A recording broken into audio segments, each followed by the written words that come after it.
My name is Haley, and this is my video out. Is that okay? It's the sprinklers. Yeah, that's gonna be perfect Really? for the intro. You're gonna be like, Do you edit this at all? yeah. Okay. Okay. So my name is Haley Videckis. She and her are pronouns, and I identify as pansexual.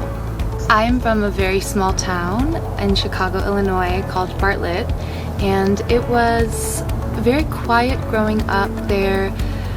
There wasn't much to do, so we stayed in our small town, and I fell in love with sports at an early age because it was the one place I feel like I could put all my energy and just channel it and become something great.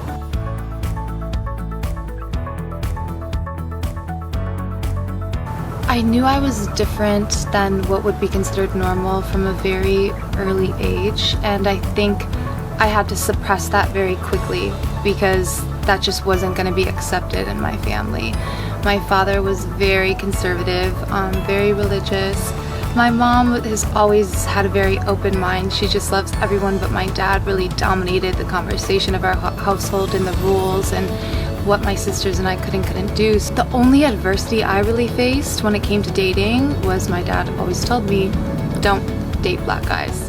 And that was really racist, and I always knew it was wrong, and so I kind of stepped to dating people who didn't look like me. I found joy and peace in connecting with people of different experiences and backgrounds and ethnicities. So that's how it was growing up for me, and it wasn't until getting to college that I really started exploring my sexuality. And the first girl I dated was my partner who I'm with today, and that was when I was, I think, around 18, 19 years old.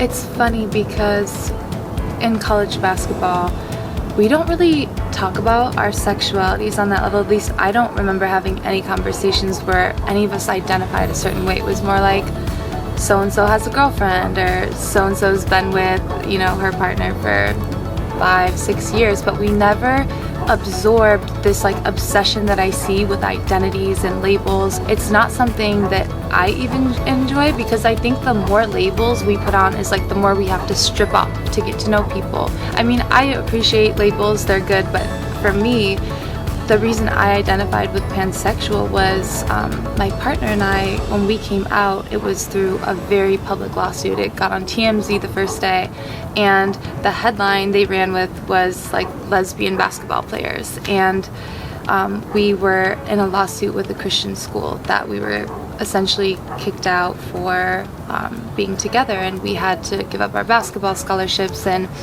sitting back watching how the media very favorably to us, presented our case and our story, the one thing that they never even thought to ask was, how do you identify? Just because you see two women together does not mean they're lesbian. I mean, I'm just attracted to people and their souls and who they are, so that's why pansexual fit me, and why also I think conversations surrounding identity and sexuality never really had a form. It just was, we are who we are, we're in this relationship, and so that fits pretty much my story up until coming out, how we talked about who we were attracted to.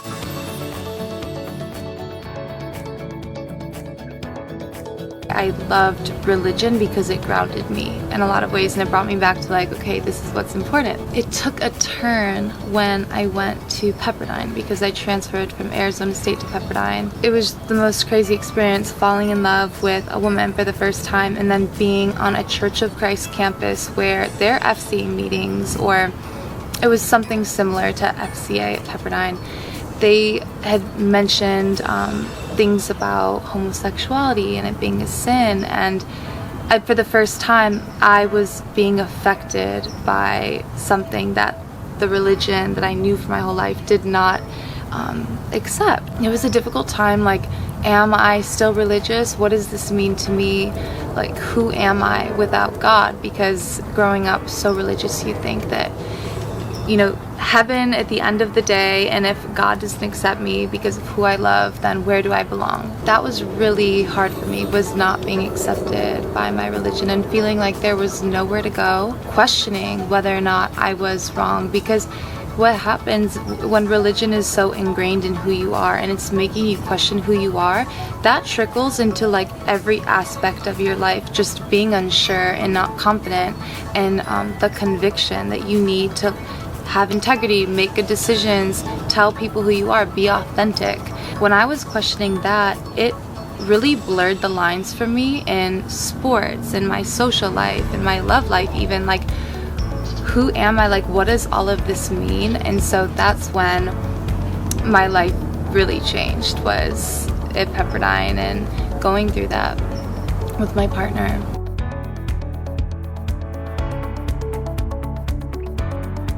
Acceptance on a legal level for who we are and to be recognized and treated as such. Specifically in sports, we're seeing this now at the Olympic level, where we are actually kicking women who have been competing their entire lives in women's sports out of the sport because they are not the sex and they don't have the certain amount of chromosomes and testosterone levels that we believe a real woman should have.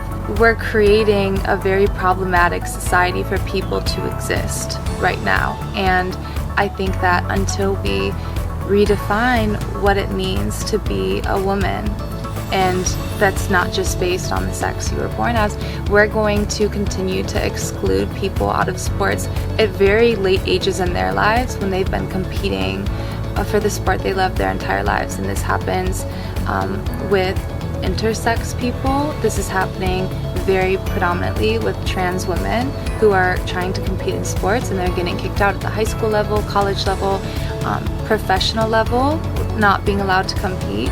And so I think that is something that is not just a legal recognition, but the raising of consciousness as a whole of what it means to identify. We have the freedom and power to define that for ourselves, and no one else can.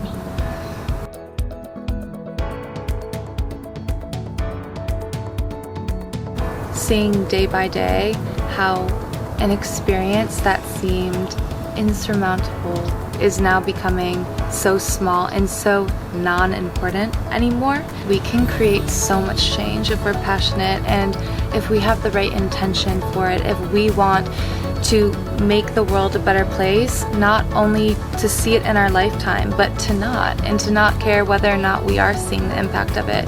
So it's like work that you do, going around the world and interviewing people about their experiences and giving people a platform and voice who do not necessarily have it. That is going to just empower others, because when we recognize our own power, nothing can really hold us back.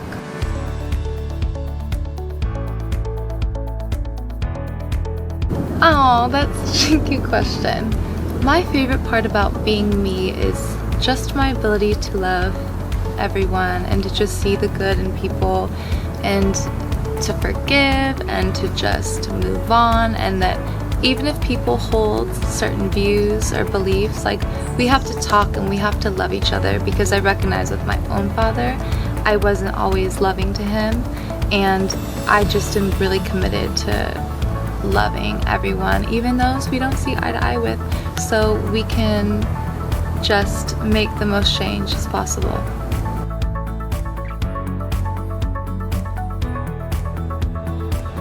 My biggest advice to people who may be in a certain situation where they don't think that they have the power to create change, whether it's a certain job they're in or financially. Leon and I were in the most broke possible position and in the worst place of powerlessness that I could have imagined, and so much happened and lifted us up, and like, we found a community that we didn't even know existed, especially for athletes, and just the love and support we got out of nowhere just, I think, is a testament to the love and support that's out there for you. Because if you're fighting for something and you care about something that is going to make a difference in the world, the universe will provide for you. I really do believe that everyone has that power within them to just lift themselves up and, you know, receive help from others, because we need each other to make it through. So never feel like you don't have the power to do something, because you always will have people who will come through for you.